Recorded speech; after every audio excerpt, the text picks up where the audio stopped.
Voilà, merci na bana nzambe nyonso. Nasengi bino pour s'abonner na RK Pro TV pa ya moi nanga Rais Kangi. Donc vous s'abonner pa inaye RK Pro TV. Vous s'abonner ebele massivement de Tolobaka et pour na plus ba émission chrétienne mingi o nzamba sala makazi apesa e makoki ya kochaka kati na bino bana nzambe batant oyo bokoyi ko se retrouver na makambo nzambe. Donc na pesi bino directive bande konanga vous s'abonner na RK Pro TV et pas web bola na makambo nzambe nde bola. Tout ce qui est chrétien, donc des œuvres chrétiennes, pour la édification de l'église Corps de Christ. J'insiste, RK Pro TV, vous s'abonner massivement pour nous retrouver par ya Makamanzam. Nous avons par ya Ngaï Mopende de la foi et pour les Karapuna et pas ya moi Nabiso Raïs Kangi. Que le bon Dieu vous bénisse. FB International, Fiston Bassende, agence de fret maritime pour Paris en France, à destination de Kinshasa RDC.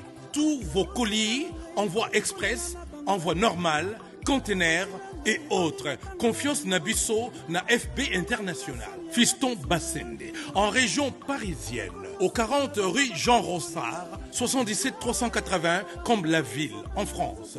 Contact, composé le plus 33 7 67 90 77 07. Et à Kinshasa RDC, votre contact au 72 avenue Maringa, commune de Kassavubu.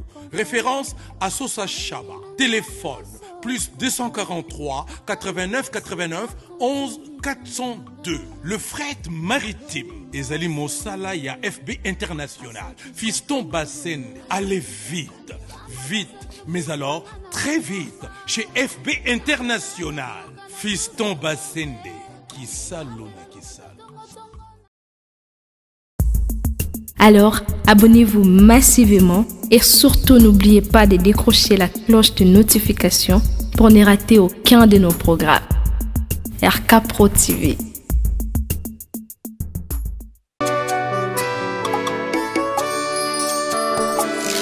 Zilanza miena pasi emyangala simbeno lwazokyo kyampa Zilanza miena pasi emyangala simbeno lwazokyo kyampa Mononza mingeti mona malweti vanganga sadile notangubu ena Mononza mingeti mona malweti vanganga sadile notangubu ena Mabanza mamiki mabanza menoko Hallelujah Zilanzangi kezi la zenoko Itisani langa Koso utangudira Mambunga nemuketika Mabanza mamiki mabanza menoko Hallelujah Zilanzangi kezi la zenoko Itisani langa Koso utangudira Mambunga nemuketika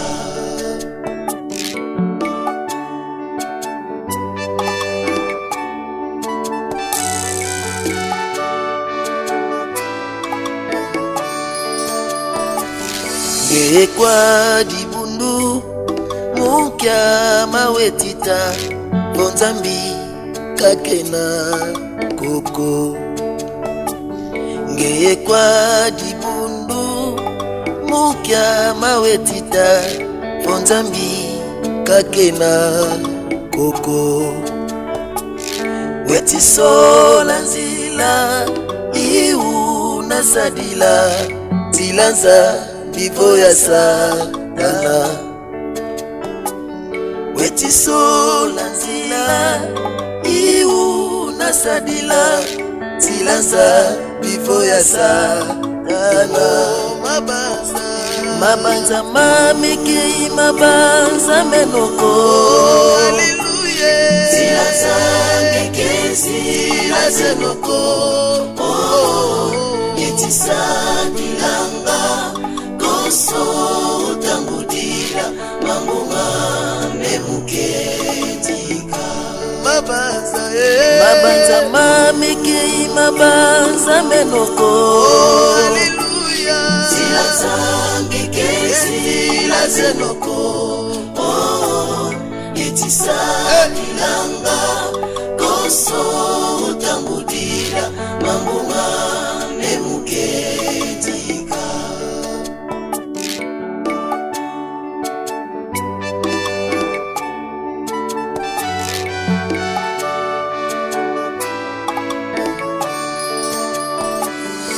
unapasingetita tata utondele umatanga ngetita tondele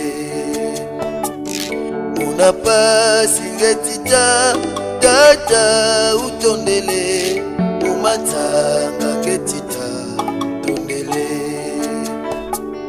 mumayela ngetita tata utondele umatanga ngetita tondele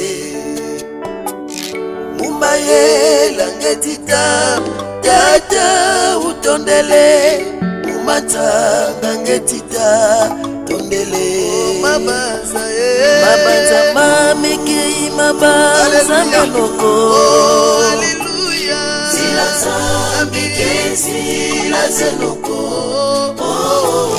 etisanilanga koso utangudira mambunga nemuketika mabanza mamekei mabanza menoko haleluya zilazambikezi lazenoko.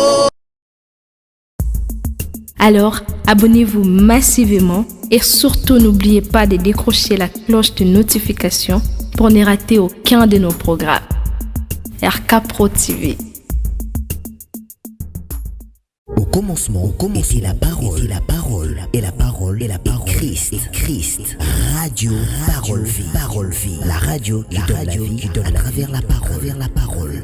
Mbote Shalom, chers auditeurs de la radio Parole Vie, la RPV, la chaîne chrétienne qui a un seul objectif de prêcher Jésus-Christ de Nazareth, le seul Dieu, l'unique, le grand vainqueur de Golgotha, Nzamboyo, Kufa Pesi Mikolo Misato, Azonga na Bomoy. Merci papa, merci maman. Nali baku monene pesa mele biso na la radio Parole Vie. Babo misana kokata pongi tongo nyonso. Pendant kolanda radio Parole Vie, bien-aimé, vous êtes les personnes bénies en Jésus-Christ de Nazareth. Pambate, boke tekate bo sombate, kote ki amabete ko somba pi amabete. Mais vous avez ça plus importance à liloba. Pambate ko mama na pasi na bango ko latinda kimbongo te, manduki te, bilia pete, kasatinda ki liloba. Bongo liloba o yatinda ki lokole zalaki na nguya. Lokole zalaki une puissante parole. Le bangonde e kangolaki, oui, la parole liloba nyosu te kangolaka. Ndobo e kangolaka o ezana puissance. Bien aimé, quand ça mutumo baloba mabeli kola vinaï. Ce n'est pas n'importe quelle parole ndeko kangolaye. Il faut que la parole soit puissante. Or, la parole puissante eza oyoute pa ina kolo. Eza oyoute pa ina kolo. Voilà pourquoi Christ azoloba na Satan, dans le livre de Matthieu chapitre 4, que l'homme ne vivra pas seulement du pain. Donc mutokobika kakate pour na lipa. Donc lipa est important pour nanzoto. Lipa est requête. Pour ça nous allons c'est ça le pain. Mais mutokobika kakate na posa oazana ngona nzoto. Na posa oazana ngona mutema. Mais mutokobika na liloba na nzambe. Bien-aimé dans le Seigneur, papa, maman, donc le thème que nous partageons est ali, je refuse la condamnation. Naboy, ataba tubacha condamnation na famille si bakufa, moi je refuse. Ataba tubachango ba na bomoy, moi je refuse. Ataba sala ba pétition ba loi, ba sala ba charte ba kambebele ba comment, bien-aimé, moi je refuse. Bien-aimé, il y a de ces choses au soko refusant ote e bandaka kokola. Pas se kolaka. Mawe kolaka. Souci kolaka. Kozange kolaka. Maladie pe kolaka. Et loko nezo kola na bomono parce que o refusant ote. Et zuba année, et zuba décennie, bâton. Pourquoi? Parce que tu n'arrives pas à refuser cela. Voilà pourquoi, bien aimé, ezozo bane bâton yaya no tionde tino mona yo na te ko maite zo mai sala boy zo mungo sala boy zo singa zo loko boy o yaka na mai yaka na jus. Non, je te prêche ta parole. Non tioka liloba, parce que c'est la parole qui délivre, c'est la parole qui guérit. Nzamba sala kana maite kana mafuta te na katia Bible ezabisika musu Christ asalaka mélange ya salive na zelo. Mais bisika nyonso bikisa batu bongo te. Bisika musu aloba abi va, tes péchés te sont pardonnés. Va, ne pêche plus. Femme, tu es sauvée, tu es guérie de ton mal. Oh! Beaucoup de miracles que Jésus a opérés dans la Bible, c'était des miracles qu'il y ait la parole. Femme, qu'il te soit fait comme tu veux. Moi si, et salamelayo kakandengo zondima, c'est la parole. Je dis à quelqu'un ce matin, je m'adresse à ceux qui me suivent, je m'adresse à vous qui me suivez, qu'il vous soit fait comme vous voulez. Si vous acceptez que cette parole, c'est une parole authentique venant de Dieu, là ça peut réellement opérer des signes et miracles dans vos vies. Il est question yakondima. Le sambo nangezete liloba oyo je sikana mitema pe ma transformation na bomo ya bana nzambe dans le nom de Jésus-Christ de Nazareth. Amen. Bien-aimé tozolo baptême na biso, je refuse la condamnation. Bien-aimé dans le Seigneur, condamnation trobaki ezali yaya ko comme ça mutu coupable. Satan azo comme ça coupable na mabo salate. Azo memelo minungai na manga mubeso liate. Azo sengo ba nyongo oyo liate. Ozo futa ba nyongo na vina yo. Ozo sala ndeti mutu o salate. Yo na finance okwe akaka atomati. Ozo bika la contre de la parole de Dieu. La Bible dit, voici mon serviteur.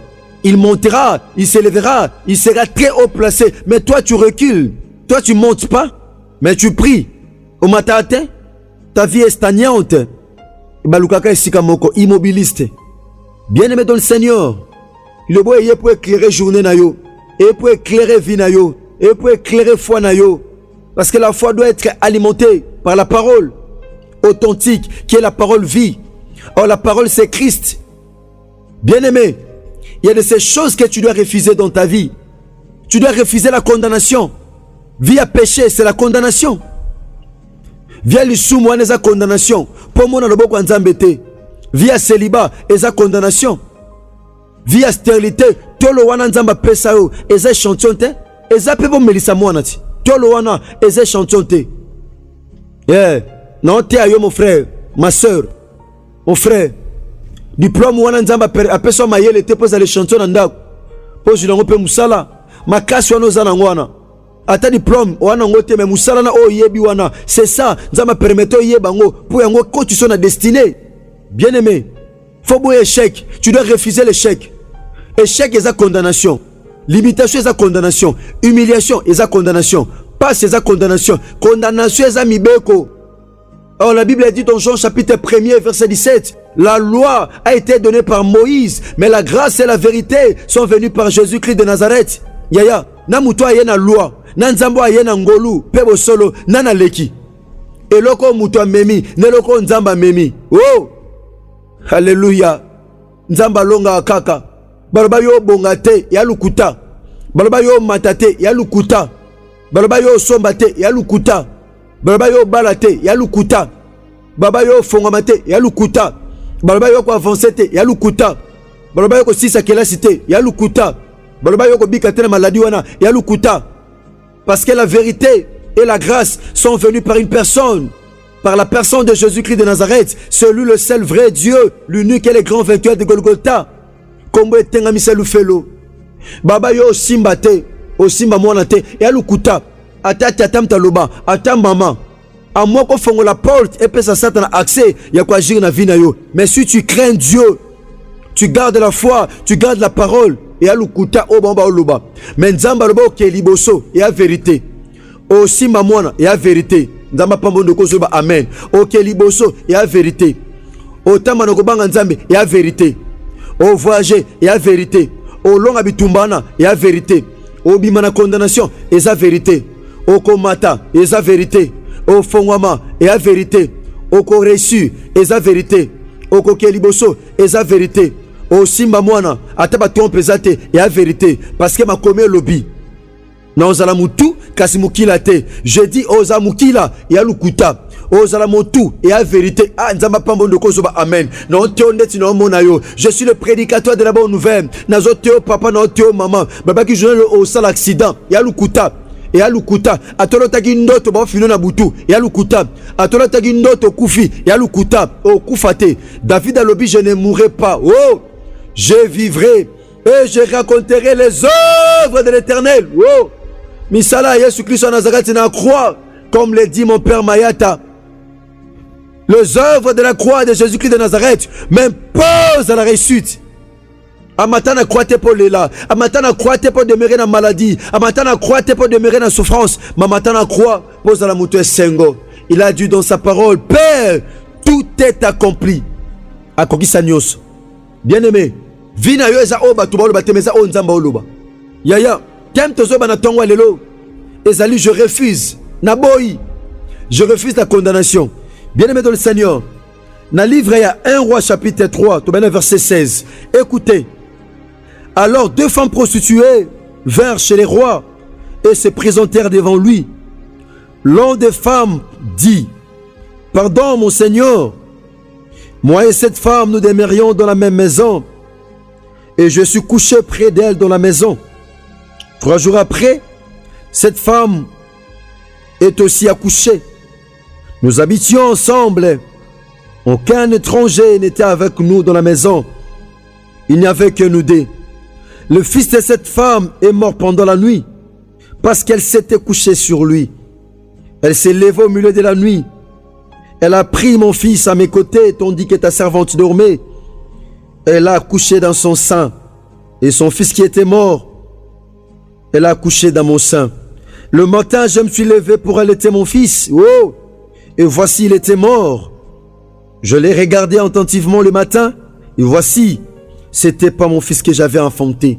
Oh, une histoire triste. Histoire, il y a 2 femmes prostituées, bien-aimées. Basimi balandumba. Bazui bazemi. Musala kindumbe katani. Bakoti ndaku. Likanisiso baboti bazongela kindumba. Tope likanisiso baboti. Batika kindumba po bakomi ba responsable. Faut pas avoir charge de tope soin à bana. Bien-aimé. Kindumba esilaka. Viana ozo mene wana esile okota ndaku. Viana lisumo ozo mene yaya okota ndaku. Basa ndumbo. Bazaki bibasi bandako ngenga me bakota ndaku. Balongwa basa balabala. Bien-aimé, écoutez ceci. Bazui zemi. Zemi ezali pambo, la Bible dit bana bazali pambo le côté pa inanzambe. Bakepo ba protéger li pambo li azemi. Batiki kindumba pour un temps. Moko aboti. Yaya, tango aboti. Sima mikolo misatu muso aboti. Bon mi bale bana bébé nandaku. Étranger zala kiteka bon mi bale. Et quoi arrivé que balali. Moko alala ki mabe a fini mwana na ye. Pendant que nous bezana ba tebele a finali pamboli le ye moko. Eh, non te ayo. Viwana ya ekobo oboma libala no yo moko. Nzamba peso libala te pendant qu'on vivre na vie ekobo. Yaya, ezaba tebele pendant que je parle vina ye moko abebisa vina ye. Koluka bando kite na famille, koluka bando kite na lupango futelaka, koluka bando kite na quartier, koluka bando kite na musala, koluka bando kite na église. Yo moko zando ka vina yo. Eh, non te ayo mon frère. Non te ma sœur. Yo moko zando kyo lalela mwana. Mwasha lala mabe. Auto bota malaili mwana ne ye moko. Eza bato bele loko asimbi na vie, eza mutu suite ta baby sango. Ye mon ta baby sango. Yeah. Non, te a vérité. Eza bato bele e loko avine ye moko ta baby sango. Ye moko ta nyata vine mambeta. Ya vina yo yo mom to bo mango. Mwasha li pambo le mwana me ye moko aleli mwana. Aleli mwana petit tongo poa maman. Likola mwana, mwana ko supporter mwana kufi. Ozana ozagina lipamboli me lipamboli kufa. Suite à berreur na yo. Suite ya koboya toli. Ya koboya encadrement. Suite ya koboya conseil ba mikolo. Suite ya koboya ko appliquer liloba na Nzambe. olalela lipamboli ya vie na yo lelo se retrouva na mwana okufa oza na mon frère ma soeur olalela commerce na yo olalela bafrère na yo olalela baklasse ya vie na yo papa ofuta bafrais académique bafrais scolaire okenda kobeta batour ozolia mbo olalela vie na yo moko olalela vie na yo ma soeur olalela avenir na yo ozolalela jeunesse na yo ozolalela succès na yo ozolalela musala vie na yo na oteya yo mon frère mondo ozozonga na oteya ma soeur santé no yo moko ozolalela ngo yo moko ozolalela ngo yaya mwasi ya ndumbu alalela lipamboli ye moko mutu usu tete abomela ye mwana ye moko ntango alamuki na butu amoni mwana na kokufa yaya na esika lukalela mwana na ye akanga motema ake change moninga mosusu mwana yo mpe kuna tika pongi baochange o mwana na oteya yo ma soeur ozana ozalaka na lipamboli ebeme bachange o lipamboli na butu ntango olalaki boya pongi yaya boya pongi ma soeur boya pongi mon frère ozana bachange o lipamboli bachange o mwasi bachange o motema bachange o makolo bachange o makanisi bachange o mobali bachange o bana bachange o diplôme bachange o promotion bachange yo nzambe apambola bino yaya yesu masana zakati ya mona bino bebokata apongi tokontinue message olobi tokontinue olobi so yesu masana zakati ya mizongeli te tika yesu kristo nazareti nzambe akondima tata na nga mayata asamnongolo mpe bolamu tokomi pratiquement na suka tokontinue message olobi par la grâce de Dieu ya soko simba na matia oyo komela biso na plus de 143 89 58 45 235 komela biso tika message tope benga toko répondre par la grâce de Dieu tika Yesu Christ en Nazareth nzamba solo pe abomoy apambola bino samnongolo pe bolam. Je dis un grand merci à mon frère bien-aimé Chris Kundenga DG ndeko Chris Kundenga Enoch ndeko Gersa Pemba Meamona tika Yesu Christ en Nazareth apambola bino. Merci à toute la grande famille Parole Vie, à toute la grande famille, merci la grande famille de la Foi TV. tika Yesu Christ en Nazareth nzamba solo pe abomoy apambola bino. Merci, soyez bénis au nom de Jésus-Christ de Nazareth. Que Dieu vous bénisse. Au commencement était la parole, et la parole, et la parole, et la parole, Christ, radio, parole vie, la radio qui donne la vie, à travers la parole, Abonnez-vous sur RK Prod pour équilibrer votre vie. Un programme consistant pour votre vie chrétienne. Campagne évangélique. Prédication. Prière.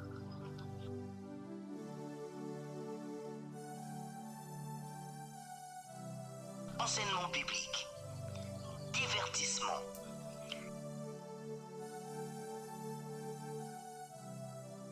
Cinéma.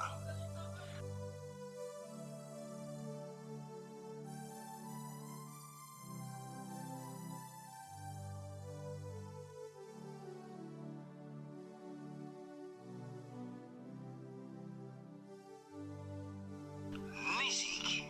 Alors, abonnez-vous et n'oubliez pas de décrocher la cloche des notifications pour être informé à tout moment. RK Prod TV.